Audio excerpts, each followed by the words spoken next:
Good morning, guys. I'm cracking up here. I'm trying to film this post-hunt settings video on the GoPro, but every time I say the word pulse delay, for some reason it pauses the GoPro, so I give up on that. We'll record it with the camera that's in the laptop.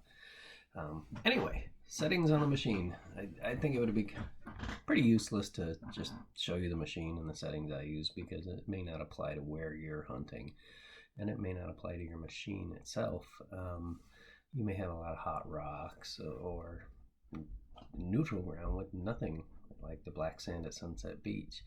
And machines are different too. The CZ series from Fisher is notorious for that. Well, you could have one CZ 3D and the one created right after that be 3-4 inches deeper or less.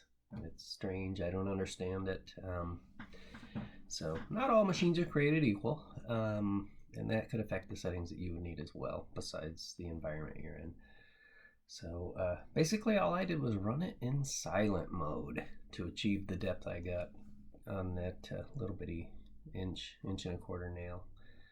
Not that I like digging 20-inch deep pieces of iron, but it's nice to know the capabilities of the machine you have.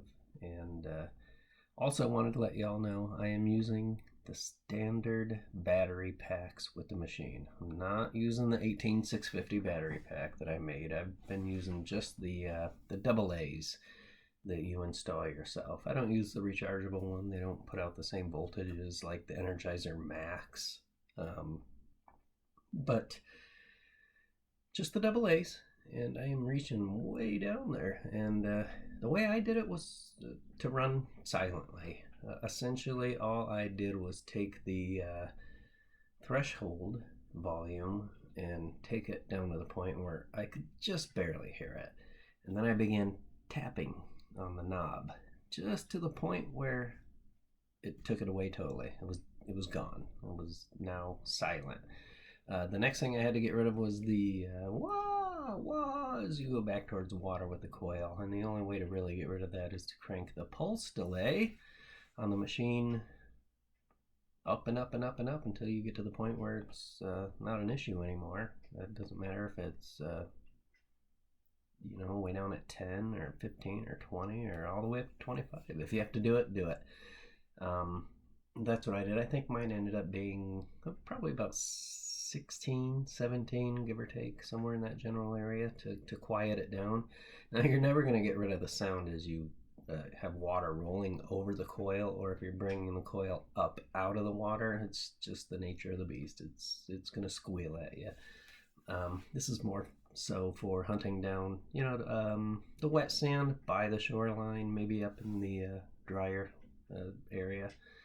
But crank your threshold to the point where you can't hear it anymore. Tap the little knob, and I think the pulse delay, once you get the other sounds knocked out of the way, you're ready to hear the really faint things. Now, I'm hard pressed to call it a signal, because really what it is that faint threshold will turn on and off in like a microsecond. That's what happened over the little nail that was 20 plus inches deep. It would just turn on the threshold for just a split second. So you want to run your volume up a little bit higher, and I know that's dangerous, because if you've got a target like a quarter that's only 7 or 8 inches deep, you're gonna feel it. It's very loud. But that's what I did. I risked it and hit that little nail. I wasn't even sure it was a target, to be honest with you. It was, like I said, it was just turning the threshold on for just a split second, but it was repeatable, and that's where the magic is. If you can take that coil and scrub it across the ground and get it to repeat in the same spot, which it did, then you have a target in there. It's either teeny tiny or super deep, and this one happened to be super deep. So hit a bunch of other targets after I set it up this way in the 15 plus inch range, and you can catch those on the video I did yesterday. And I'm not sure whether or not, and that's probably my biggest question, is whether or not we're knocking out targets wanting to catch gold rings, silver, stuff like that by running a pulse delay so high. I don't know why I would. I mean, I've pulled some beaver tails, the old school ones from 15 plus inches deep, with pulse delay settings pretty high. And if it's going to do that if I can hit a beaver tail that deep with pulse delay of around 18 or 20, I don't see any reason why I wouldn't hit a gold ring. So, we'll give it a shot. That's something I'll have to test to make sure I'm not missing desirable targets by running that so high. But I have some targets here that we'll be using on the Infinium versus the TDI video as far as sensitivity to gold more than anything. I don't really care about the coins, but here's the dude the Infinium found the other day. 14 karat, and this is loaded up with cubic zirconia. I have an old wedding band of mine. We'll use that as well. Also 14 karat. The other gold item I have here is this little guy here. This is just a wafer thin band, and it is beat up. I had this thing, I think I found it with the Garrett Sea Hunter Mark II last year, maybe 2 years ago. It's actually broke. If you see here, put it up against my shiny forehead, you might be able to see it. It's got a crack in it. Where's it at? Right there. There it is. So it's broke. We'll see if that's affecting it. Other than that, a couple of silver targets. I've got a fine little band here, silver ring, and this thick silver hoop earring.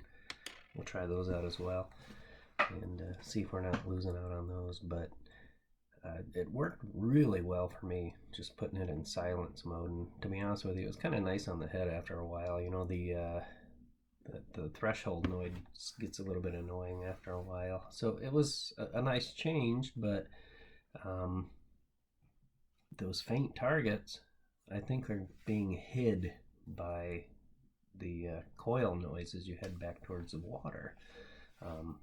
Bigger, shallower targets always break right through it, so you know you're on a signal. But when you've got a signal on the ground that is just a threshold hit, essentially, you're not going to hear it when the threshold's running. So that's how I got the tiny deep ones. I look forward to trying it out a little bit more, and as I go along, it's a learning experience. So I will pass along any information I'm able to glean from my hunts. Otherwise, I appreciate the thumbs up, the new subscriptions. Thank you so much. And I look forward to the next hunt, and we'll get these rings tied up with some string that's measured out at certain lengths, and we'll go from there. Otherwise, thank you so much, and have a great day. We'll catch you on the next hunt.